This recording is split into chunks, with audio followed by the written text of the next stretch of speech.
એક વખતની વાત છે. એક કાચબો હતો જે ચાલવામાં ખૂબ ધીમે ધીમે ચાલતો.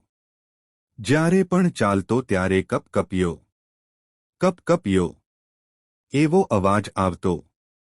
એને આ અવાજથી કોઈ તકલીફ ન હતી, પણ બધા પશુઓ તેનો મજાક ઉડાવતા. એક દિવસ કાચબાએ નક્કી કર્યું કે હવે તે બધાને બતાવશે કે ધીરજ પણ મહત્વ રાખે છે. તેણે એક લાંબુ સફર શરૂ કર્યું. બધાએ કહ્યું કે તું ક્યારેય પહોંચી નહીં શકે. પણ કાચબો જતો રહ્યો, કપકપિયો કપકપિયો. અંતે તે પહોંચી ગયો તેના ગંતવ્યે. બધાને આશ્ચર્ય થયું.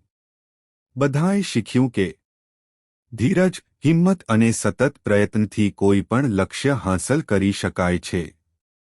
શિક્ષા, ધીમી ગતિ પણ મજબૂત હંમેશા આગળ વધે છે.